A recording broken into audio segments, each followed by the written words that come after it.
Well, Labor Day weekend, the unofficial end of summer, the last hurrah before things get back to normal, whatever normal is.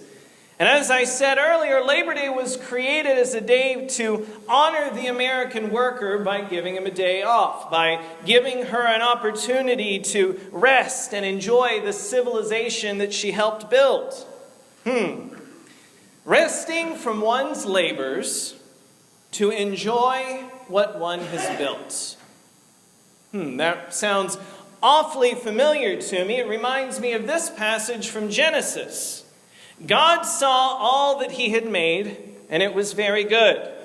And there was evening, and there was morning, the sixth day.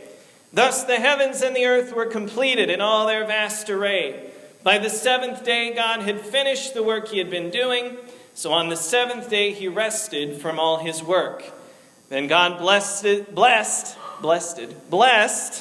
the seventh day and made it holy, because on it he rested from all the work of creating that he had done. Now, God doesn't need to rest. God doesn't get tired. What happened here is he finished his task, so he stopped his labor and he took a step back to appreciate what he had done, what he had built, what he had created. He also did it as an example to us, because God may not get tired. God may not need rest.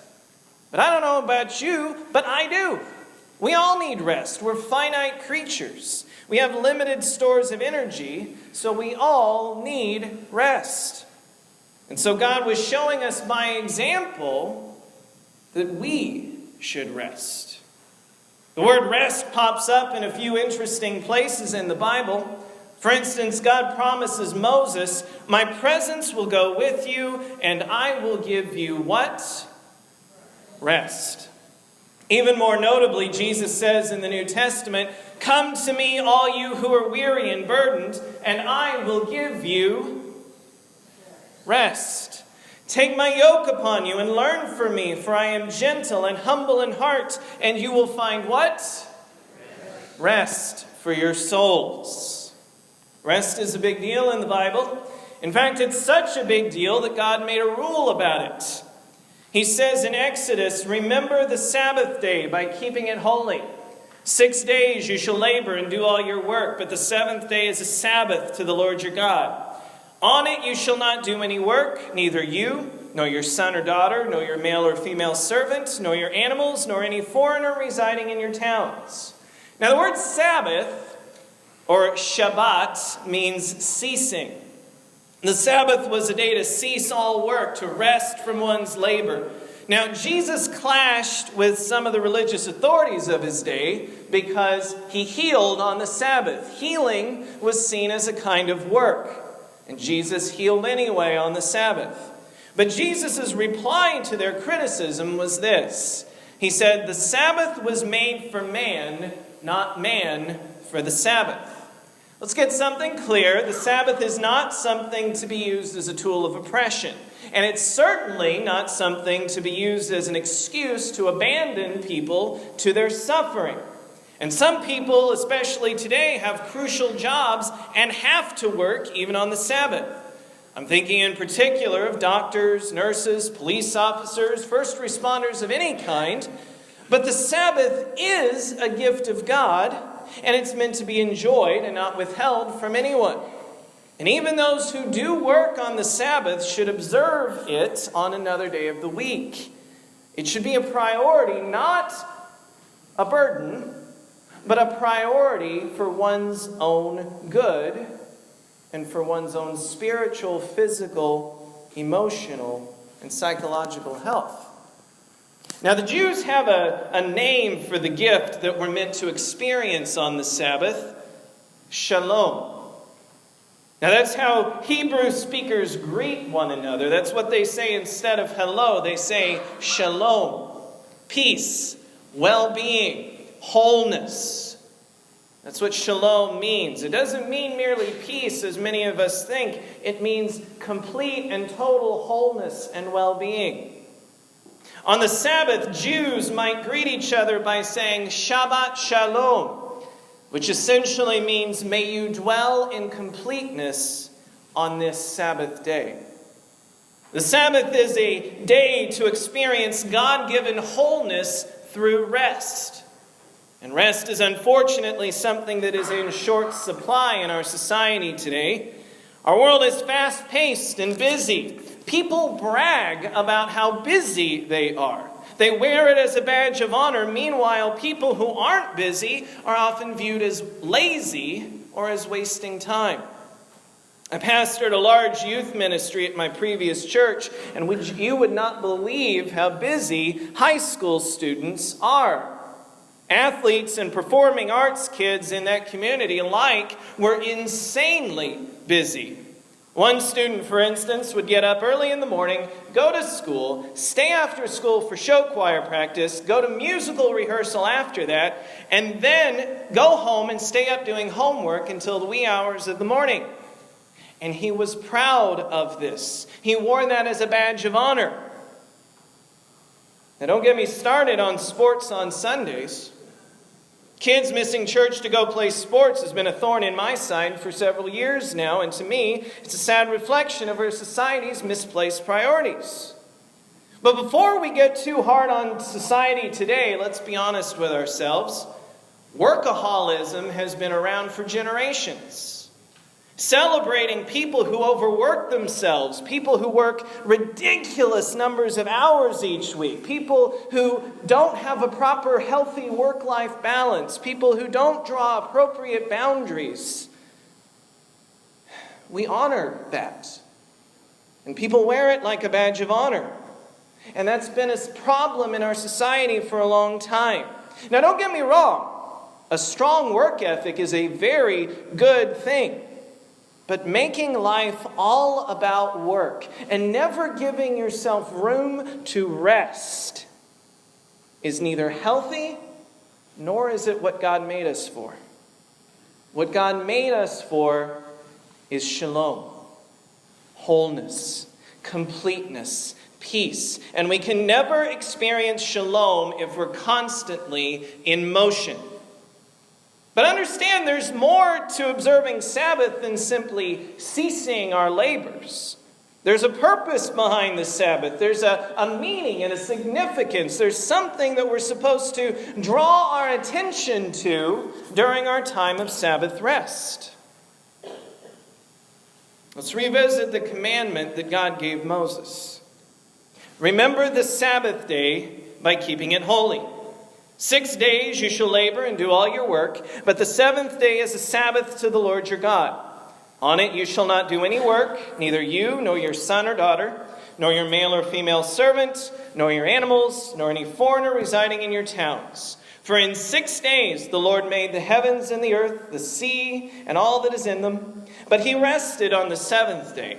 Therefore the Lord blessed the Sabbath day and made it holy. The Sabbath is a day for recognizing the wonder of creation and the even greater wonder of the Creator. Let me ask you something. Have you ever sat outside with your eyes closed, listening to the breeze? Have you ever admired a crisp blue sky? Well, when you do, think of the artist who crafted those things. Have you ever let yourself drink in the sound of a trickling stream or a bird's song? Well, when you do, think of the composer who wrote that music. Let's do something real quick. Slowly take in a breath and let it out. As you do, think about the air that fills your lungs as you inhale. Think about that release of pressure as you exhale. And now think of the engineer who made you able to do that. Now, personally, what I find most captivating in creation is the vastness of the universe beyond that blue sky. Think about how magnificent the mind and imagination must be of the one who made it all and even now keeps track of every little speck out there. Of course, the beauty of creation extends beyond the natural world. God made us in his image. He made us little creators. There's beauty in human culture. Now, yes, human culture is tainted by sin. It's tinged by darkness. But almost every aspect of human culture has some redemptive value. It has some beauty. Art, architecture, and agriculture, literature, music, and engineering. The beauty of creation is in all those things too. And the Sabbath is a day for drinking in the beauty of creation and responding to it with love for the Creator. But there's another dimension to the Sabbath. Moses recaps the 10 Commandments in the book of Deuteronomy, but this time when he gets to the commandment about the Sabbath, he doesn't emphasize creation. Let's look at what he says in Deuteronomy's version. Observe the Sabbath day by keeping it holy, as the Lord your God has commanded you. 6 days you shall labor and do all your work, but the seventh day is a Sabbath to the Lord your God. On it you shall not do any work, neither you, nor your son or daughter, nor your male or female servants, nor your ox, your donkey, or any of your animals, nor any foreigner residing in your towns, so that your male and female servant may rest as you do. Now, very similar so far, right? But then Moses says this. He says, remember that you were slaves in Egypt, and that the Lord your God brought you out of there with a mighty hand and an outstretched arm. Therefore, the Lord your God has commanded you to observe the Sabbath day. You see, the Sabbath was also a day for God's people to celebrate their God-given freedom, because slaves don't get a day off. Now, I imagine we're probably mostly Gentiles in this room. I don't imagine any of us can claim a Jewish heritage. But as Paul writes, it is not the children by physical descent who are God's children, but it is the children of the promise who are regarded as Abraham's offspring. Through Jesus, we are heirs of the promises of the Old Testament. The Israelites of the Old Testament are our spiritual ancestors, if not our biological ones. So just like the Jews say every Passover, we too can say we were slaves to Pharaoh in Egypt, and the Lord our God took us out from there with a strong hand and with an outstretched arm. We are free, not merely because of human effort or sacrifice, but because God has made us free. I mean, that was the grounds of the argument when our nation's founding fathers declared their independence from England. Do you remember what they wrote in the Declaration of Independence? They say, we hold these truths to be self-evident, that all men are created equal, that they are endowed by their Creator with certain unalienable rights. The Sabbath day is a day for celebrating our God-given freedom. You know how you can do that? Take a nap. Engage in that most excellent expression of freedom that we call play. Work, friends, is something one does because one has to. Now, you may enjoy your work, you may enjoy your job, but the enjoyment of the activity is not the main reason you do it. Even if you don't do it for the money, you do it for some other practical reason. But play. Play is what one does primarily for the enjoyment of the activity. It's not burdensome.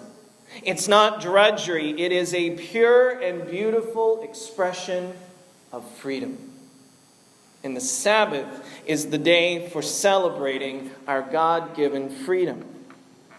Now, for us Christians, the Sabbath has one more layer of significance that we don't share with our Jewish predecessors. After the Sabbath, at dawn on the first day of the week, Mary Magdalene and the other Mary went to the tomb. There was a violent earthquake, for an angel of the Lord came down from heaven, and going to the tomb, rolled back the stone and sat on it. His appearance was like lightning, and his clothes were as white as snow.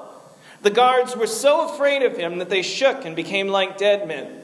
The angel said to the women, "Do not be afraid, for I know that you are looking for Jesus who was crucified. He is not here. He has risen just as he said. Come and see the place where he lay." On the first day of the week, early in the morning, Jesus of Nazareth rose from the dead. His resurrection changed the world. It was the sign that God was just and would not ignore the death of the one and only spiritually pure person ever to walk the earth. It was the sign that God had accepted Jesus' sacrifice on humanity's behalf, It was the sign that the alienation between God and humanity was gone. It was the sign that light was beginning its invasion into the world of darkness. It was the sign that the final stage of God's plan to save the world was in motion. And it was the sign that brought together a community of people called the church to carry out that very plan. If their liberation from Egypt was the defining moment for the Jewish people, our liberation from darkness was the defining moment for us. And that victory came about the day that Jesus emerged alive from his tomb. That's why from the beginning, Christians gathered early in the morning on the first day of the week in honor of Resurrection Day. Over time, the Sabbath and Resurrection Day merged, and Christians began observing both on the first day of the week. So the Sabbath is a day for breaking our regular routine to pay attention to creation, freedom, and the resurrection of Jesus Christ. But Sabbath keeping should be a way of life. We are meant to observe a rhythm of life, a daily pattern of work and rest. Did you know that Jews consider dusk the beginning of the day? By Jewish reckoning, Monday will start not at midnight tonight, but at 8:15 when the sun sets. What's my point? My point is that by Jewish reckoning, each day starts with a good night's sleep. Each day starts with rest as a priority. You see, rest reminds us that the world operates without us. God keeps things in motion even when we are doing nothing. While you sleep, God keeps you moving at 1,000 miles per hour as the earth rotates. While you sleep, God keeps your heart beating and your lungs taking air in and out. Rest reminds us that it all depends on Him and not on us. Rest reminds us that we are finite and only God is infinite. Rest is a spiritual discipline, one that is far too neglected these days.